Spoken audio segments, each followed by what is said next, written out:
Orang mukmin secara umum yang dihasankan hadisnya oleh Imam Tirmidzi, dilarang juga menjadi orang yang suka melaknat, menyalah-nyalahkan, berkata-kata buruk, menyakiti orang lain. Sebagaimana sabda beliau sallallahu alaihi wasallam, "Laisal mu'minu bit-ta'an, walal la'an, walal fahish, walal badhi." Bukanlah seorang mukmin yang sejati orang yang suka mencelah, yang gemar melaknat, yang suka berbuat keji dan suka berkata kotor atau menyakiti orang lain. Itu orang mukmin tidak usah. Bahkan saya sudah pernah ajarkan teman-teman, kalau kita diajak ribut, diajak bertengkar, wa idza khatabahumul jahiluna qalu salama. Kamu begini, kamu begitu. Sudahlah, tinggalkan saja. Enggak usah ikut-ikutan.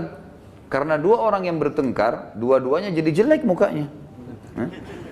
Kenapa antum mau ikut-ikutan jadi jelek seperti dia? Karena kita manusia, ada emosi. Kalau lagi bertengkar dengan orang, tidak usah baca WA-nya, tidak usah baca SMS-nya, tidak usah dilihat. Baca Al-Quran, berzikir kepada Allah, doain supaya dapat hidayah. Belum lihat, mungkin dia marah, semoga Allah kasih hidayah, selesai. Insya Allah Allah kasih kebaikan itu, nanti Allah perbaiki, gitu. Daripada ikut-ikutan. Karena dia buruk, kita buruk. Dia melaknat, kita bisa melaknat. Dua-duanya hanya kena keburukan. Dan kata Nabi SAW, kalau dua orang sedang bertengkar, maka laknat Allah turun kepada yang memulainya. Siapa yang memulai pertengkaran, dia yang dilaknat sama Allah. Jadi kalau laknat dari Allah melalui malaikat adalah diangkat berkah hidupnya. Kalau laknat kita, manusia kita mengucapkan, berarti kita berharap keburukan buat diri kita atau orang lain. Kalau dari malaikat, dari Allah itu diangkat berkah hidupnya. Kalau dua orang bertengkar, maka laknat Allah turun kepada orang yang memulainya.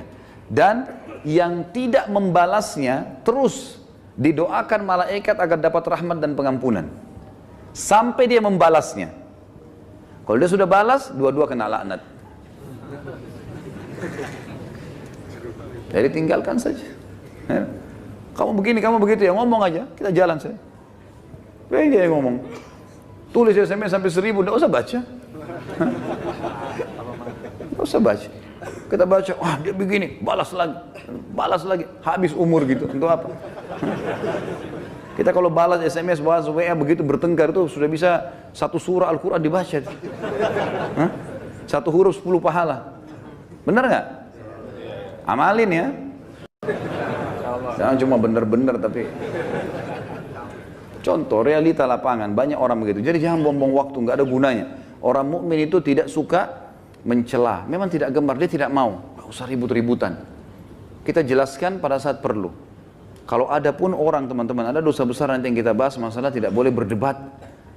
Kalau hal-hal yang kita anggap perlu berdebat, menjelaskan argumentasi dan ada manfaat, sampaikan.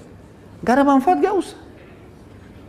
Kalau diajak dialog, kemudian kita nanti jelaskan juga sama saja, nggak ada perubahan dan kita tahu ini sebenarnya salah, untuk apa kita berdebat? Gak ada gunanya kan? Gak ada gunanya. Pernah salah satu ulama di Madinah didatangi oleh seorang syekh Syiah dari Iran di musim haji, waktu kami masih mahasiswa di sana, diajak berdialog, kami mau berdialog. Syekhnya angkat Quran, kemudian dia bilang di depan mahasiswa, saya mau berdebat dengan anda, tapi percaya nggak dengan ini? Quran ini, diangkat Quran, percaya nggak? Quran ini Quran ahli sunnah, 30 juz, Qurannya mereka 49. Kata dia, tidak, saya tidak percaya. Kata Syekh, saya tidak mau berdebat. Lalu rujukannya apa nanti? Nggak ada gunanya. Macam-macam mereka ucapkan, oh penakut, oh begini. Ngomong aja, silakan. Ukir kata-katamu sepanjang mungkin, tidak masalah. Tulis silakan sampai capek. Malaikat juga catat kan.